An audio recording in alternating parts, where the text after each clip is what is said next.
तो ट्रेडर्स, इस वीडियो में हम बात करने वाले हैं कुछ स्टॉक्स मैंने आपके लिए निकाल के रखा हुआ है। कल जो हम जिस पे ट्रेड करने वाले, कल है इक्विटी का सेशन।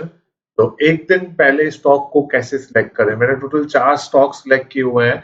2 स्टॉक्स मैंने सेलिंग के लिए सिलेक्ट किया हुआ है, 2 स्टॉक्स मैंने बाइंग के लिए सिलेक्ट किया हुआ है। पहले आप समझिए मैंने उनको क्यों सिलेक्ट किया हुआ है, उसके बाद मैं आपको बताऊंगा कि मैंने ये कहाँ से सिलेक्ट किया हुआ है। तो सबसे पहले इंडसइंड बैंक के चार्ट के ऊपर आते हैं।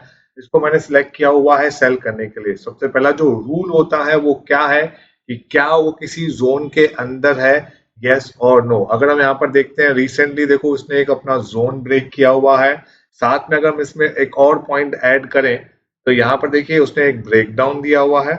अब ये ब्रेकडाउन कौन सा ब्रेकडाउन है, क्या ये नॉर्मल ब्रेकडाउन है? एक तो टाइप 2 वाला ब्रेकडाउन है। साथ में अगर आप देखते हो तो यहाँ पर ये लेफ्ट शोल्डर है, this is your head and this is your right shoulder. तो कहीं ना कहीं ये है नेकलाइन वाला एरिया। यहाँ पर आप देखोगे नेकलाइन वाला एरिया। तो यहाँ पर हम बिफोर ब्रेकडाउन, मतलब ब्रेकडाउन के साथ यहाँ पर जो नेकलाइन ब्रेक होता है उससे पहले हम लोग यहाँ पर शॉर्ट कर सकते हैं। शॉर्ट करने के लिए देख सकते हैं, शॉर्ट करना नहीं, देख सकते हैं हम लोग यहाँ पर प्लान कर सकते हैं फॉर शॉर्टिंग। तो यहाँ पर हमारे पास 2 से 3 रीजन ऑलरेडी है छोटे टाइम फ्रेम पे जाने से पहले।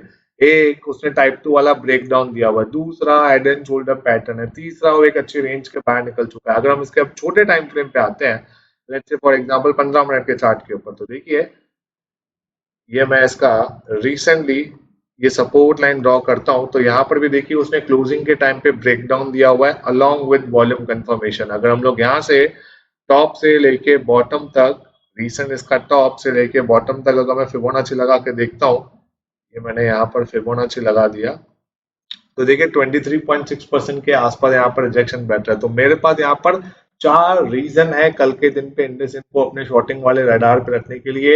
एक, डेली चार्ट पे हम लोग देख रहे हैं हेड एंड शोल्डर वाला ब्रेकडाउन आ सकता है, हेड एंड शोल्डर पैटर्न बन रहा है। दूसरा, टाइप 2 वाला ब्रेकडाउन ऑलरेडी आ चुका है डेली चार्ट पे। तीसरा, छोटे टाइम फ्रेम पे इसने टाइप 2 वाला ब्रेकडाउन दिया हुआ है, इसके लो के नीचे हम शॉर्ट प्लान कर सकते हैं। चौथा, रीसेंट टॉप से लेके अगर मैं रीसेंट बॉटम को फिबोनाची लगा के देखता हूँ तो 23.6% का हमको यहाँ पर रिजेक्शन दिख रहा है। कल क्या करना है, कल खुलते हमको शॉर्ट करना है? नहीं, एब्सोल्युटली नो। कल के लिए हमने स्टॉक को शॉर्ट के लिए प्लान करके रखा हुआ है। कल हमको क्या करना है, छोटे टाइम फ्रेम पे, अगर आप 1 मिनट पे ट्रेड करते हो, 3 मिनट पे करते हो, 5 मिनट पे, जो भी छोटे टाइम फ्रेम पे आप देखोगे, first you have to watch एक डाउन ट्रेंड। आपको डाउन ट्रेंड दिखना चाहिए इंडसइंड बैंक के अंदर। उसके बाद आप प्लान कर सकते हो या तो टाइप 2, या तो टाइप 1, या तो टाइप 3। टाइप 3 का अभी तक आपको मैंने नहीं सिखाया हुआ है कि हम स्टॉक्स में कैसे ट्रेड करते हैं। कल हम ये डिस्कस करेंगे, जरूर मुझे याद दिलाइएगा जब हम लोग ट्रेड करने वाले हैं।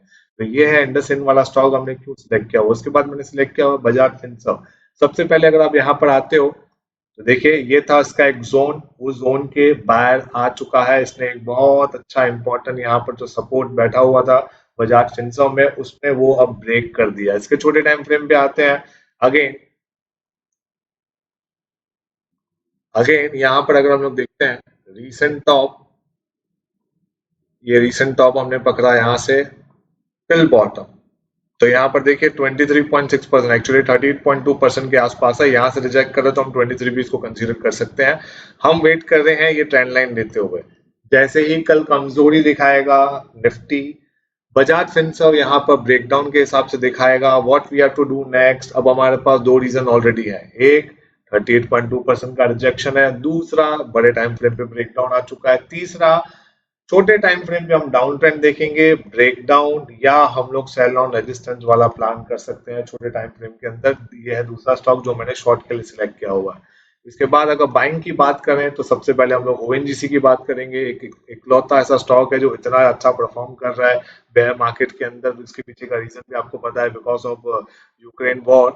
अब देखिए एक ये जोन के पहले बाहर आ चुका है। सबसे पहले आपको ये नोटिस करना है। 15 मिनट के चार्ट के ऊपर आएंगे तो देखिए यहाँ पर हम लोग बॉटम, जो इसका रीसेंट बॉटम है, ये recent bottom to recent top लगा के देखते हैं। 23.6% हमको यहाँ पर दिख रहा है। क्या करेंगे, अगेन हम वेट करेंगे इस ट्रेंड लाइन ब्रेक का। अब हमारे पास यहाँ पर 2 रीजंस हैं। एक, 23.6% का यहाँ पर सपोर्ट बैठ रहा है। दूसरा, यहाँ पर हम सपोर्ट, ये जैसे ही ये रेजिस्टेंस ब्रेक करेगा तो हम ये लेवल्स के ऊपर एक्टिवेट कर देंगे कि हाँ बॉस ये बड़े टाइम फ्रेम पे ब्रेकआउट दे रहा है। तीसरा, छोटे टाइम फ्रेम पे हायर आया, हाई लो बनते हुए टाइप 2 वाला ब्रेकआउट बाय ऑन सपोर्ट के आसपास आता है तो हम इसको देख सकते हैं बाइंग करने के लिए। डायरेक्टली हमको बाइंग नहीं करना है, ओके, यूट्यूब पे आप जो इन्फॉर्मेशन आपको मिलती है जो भी वगैरह वगैरह, वो एक लिमिटेशन नॉलेज है, पूरा नॉलेज नहीं है। यहाँ पर आपको ये चीज समझना पड़ेगा, being a price action trader आपको यहाँ पर वेट करना होता है। कल मार्केट खुलते हमको एक्साइटेड जैसा ट्रेड नहीं करना। जो याद है आपको, मैंने याद दिलाया था कि 9:14 वाला कॉल आता है,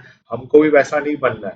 you have to wait, understand. अगर अपॉर्चुनिटी मिस होती है भी तो क्या हुआ, दूसरे 10 स्टॉक है हमको ट्रेड करने के लिए, बस खुलते ही मार्केट ट्रेड नहीं करना है। We have to wait, breakout आएगा, एंट्री हम इसके हाई के ऊपर प्लान करेंगे। कैसे प्लान करेंगे, छोटे टाइम फ्रेम पे हमारे पास यहाँ पर higher high higher low breakout का सेटअप या टाइप 1 का सेटअप होना चाहिए, तो फिर हम प्लान कर सकते हैं इसको बाय करने के लिए। इस स्टॉक के ऊपर मैं एंड में जरूर आऊंगा, मैं एक जरूर इसमें आपको इंपॉर्टेंट बात बताने वाला हूँ। इसके बाद मैंने सिलेक्ट किया हुआ है एशियन पेंट्स। एशियन पेंट्स सबसे पहले आप देख लो, ट्रेंडी चल रहा है, स्टॉक जोन के बाहर चल रहा है। दूसरा, अगर आप यहाँ पर देखते हो, ये है हमारा, पहले था हमारा ये रेजिस्टेंस, अब ये टर्न हो चुका है सपोर्ट में। यहाँ पर क्या हुआ देखिए, पहले यहाँ पर रेजिस्टेंस था, रेजिस्टेंस था, रेजिस्टेंस था, जैसे ही मार्केट ने ब्रेकआउट दिया इसको रिटेस्ट किया ही नहीं गया, मार्केट सीधा ऊपर गया। अब दोबारा ये लेवल्स के आसपास आया तो यहाँ पर एक रिट्रेसमेंट का हायर चांस है, तो इसलिए हमने इसको बाइंग के लिए सिलेक्ट किया हुआ है, ना कि शॉर्टिंग के लिए सिलेक्ट किया हुआ है। इसके अगर हम लोग 15 मिनट के चार्ट के ऊपर आते हैं तो यहाँ पर देखिए क्या किया उसने। चलो 30 मिनट्स में देख लेते तो आपको क्लियरली समझ में आ जाएगा। देखिए उसने क्या बनाया यहाँ पर, this is my low, this is my high, higher low, higher high. यहाँ पर देखो उसने ब्रेकआउट दिया हुआ है, breakout along with volume confirmation. कल हमको क्या चाहिए एशियन पेंट्स को बाय करने के लिए, पॉइंट नंबर 1 इसका हाई ब्रेक होना चाहिए। Point number 2, higher high higher low हमको छोटे टाइम फ्रेम पे चाहिए, then we can plan for breakout और टाइप 1 सेटअप। अब यहाँ पर हमारे पास रीजन क्या क्या है, एक तो बड़े टाइम फ्रेम पे रजिस्टेंस टर्न्ड इनटू सपोर्ट, छोटे टाइम फ्रेम पे अगर 30 मिनट्स पे आते हैं, ये बना बॉटम, फिर बना ये अप मूव, फिर ये बन रहा बॉटम एंड फिर ये अप मूव। ये बना अपना डबल बॉटम पैटर्न जो हमको एग्जैक्टली पसंद आता है, जो हमारा फेवरेट सेटअप है, जो हम एग्जैक्टली टाइप 3 के अंदर यूज करते हैं। मैं यहाँ पर टाइप 3 यूज नहीं कर रहा हूँ, ये वाला ब्रेकआउट, क्यों, क्योंकि ये है 10% वाला सिनेरियो, इसलिए मैं इसको टाइप 3 नहीं कंसीडर कर रहा हूँ, इसलिए मैं इसको टाइप 2 कंसीडर कर रहा हूँ। तो दो रीजन क्या थे हमारे, resistance turn into support, double bottom pattern बन रहा है। तीसरा, हमको टाइप 2 वाला ब्रेकआउट दिख रहा है। छोटे टाइम फ्रेम पे हमको चाहिए क्या, हायर हाई हायर लो, और हम ब्रेकआउट के ऊपर फिर काम कर सकते हैं। ओके, अब लास्ट, ये मैंने स्टॉक्स कहाँ से फाइंड आउट किए, निफ्टी फिफ्टी के 50 स्टॉक में से इन्हीं स्टॉक्स को मैंने क्यों फाइंड आउट किया और क्यों पिक किया हुआ है, उसके लिए आपको देखो यहाँ पर आना पड़ेगा। This is trade tiger. अब देखो मैं यहाँ पर क्लिक करूंगा तो ये सब टॉप गेनर्स आ जाएंगे, इसको क्लिक करूंगा तो ये सब टॉप लूजर्स आ जाएंगे। हमने शॉर्ट के लिए इंडसिन को सिलेक्ट किया। इंडसिन को क्यों सिलेक्ट किया, क्योंकि वो टॉप लूजर है। उसके बाद मैंने शॉर्ट के लिए सिलेक्ट किया बजाज फिनसर्व को। Bajaj Finserv top 5th loser है। तो आज के जो टॉप गेनर्स और लूजर्स हैं उसको हम सिलेक्ट करते हैं कल के ट्रेडिंग के लिए। क्यों, क्योंकि मेजोरिटी ऑफ द टाइम आपको ये जो स्टॉक्स दिखेंगे ये एक जोन से बाहर निकलते हुए दिखेंगे। अगर इस जोन से बाहर निकले हैं तो probability is very much high कि वो नेक्स्ट डे पे एक अच्छा सेम डायरेक्शन में परफॉर्म करते हैं 90% ऑफ द टाइम। आपका जो टाइम चल रहा है वो बहुत लाइक पैनिक वाला सिचुएशन के हिसाब से थोड़ा बहुत चल रहा है, गैप अप्स गैप डाउन वगैरह देखने को मिल रहा है। ये एज ऑफ नाउ हमारे 4 स्टॉक्स के प्लान है। इन केस कल गैप अप खुल जाता है मार्केट, जो हमने सोचा था उससे थोड़ा डिफरेंट सिनेरियो मिलता है, तो भी कोई इशू की बात नहीं है। What we will do then, हम बनाएंगे निफ्टी का एक मेजर व्यू। निफ्टी का मेजर व्यू बड़े टाइम फ्रेम में बनाएंगे, then we will only focus on either top gainer, या तो हम फोकस करेंगे सिर्फ टॉप लूजर्स के ऊपर। उस हिसाब से हम प्रैक्टिकल मार्केट में ट्रेड करने वाले हैं। लास्ट पॉइंट मैंने आपको बताया था कि ओएनजीसी के ऊपर मैं दोबारा आऊंगा, वो क्या पॉइंट है। देखो ओएनजीसी अभी क्यों चल रहा है, ओएनजीसी इसलिए चल रहा है क्योंकि यहाँ पर क्रूड के प्राइसेस, नेचुरल गैसेस के प्राइसेस जो है वो ऊपर जा रहे हैं। जाहिर सी बात है, ये ओएनजीसी ऑयल एंड गैसेस वाला कंपनी है, तो इसको इस चीज का एडवांटेज मिल रहा है। अब अज्यूम करो अगर कुछ रात को आज न्यूज आ जाती है यूक्रेन और रशिया की सुलह हो जाती है, वॉर खत्म हो जाती है, जो भी एक्स वाई जेड, तो फिर क्या क्रूड के प्राइसेस ऊपर जाएंगे, नहीं जाएंगे। तो ये सिर्फ और सिर्फ अभी करंटली यहाँ पर डिमांड में, आपका सप्लाई में क्रंच आने वाला है, इसलिए ये सब चीजें हमको एक्स्ट्रा ऑर्डिनरी चीजें देखने को मिल रही है। जर्नली अगर देखा जाए तो ओएनजीसी ऐसा नहीं चलता। अब इसका डेली चार्ट वगैरह उठा के देखोगे तो यहाँ पर आपको छोटी छोटी मोमेंटम, 2-3 पॉइंट का मोमेंटम करते हुए दिखेगा। ये जो सिनेरियो है this is extra ordinary scenario. तो जो हमने यहाँ पर 15 मिनट के चार्ट के ऊपर डिस्कस किया, तो हम उसको अप्लाई तो कर सकते हैं, बट 90% चांस है कि वो यूजफुल नहीं होगा। क्यों, क्योंकि यहाँ से अब जिस हिसाब से उसने मोमेंटम किया हुआ है, अभी लोगों के नजर में आ चुका है, एक न्यूज बेस्ड स्टॉक बन चुका है ये, तो जाहिर सी बात है कि इतना वो और ऊपर जाने के इसके चांसेस आर वेरी लेस। ये थोड़ा बहुत कल साइडवेज बिहेव कर सकता है, क्योंकि इसने अभी जोन तो ब्रेक किया है, बट ब्रेक तो किया, इतने बड़े कैंडल के साथ ब्रेक किया, नेक्स्ट डे पे भी इतना बड़ा कैंडल बनना या इसको और क्रॉस करते हुए ऊपर की तरफ जाना और परफॉर्म करना थोड़ा सा मुझे डाउटफुल लग रहा है।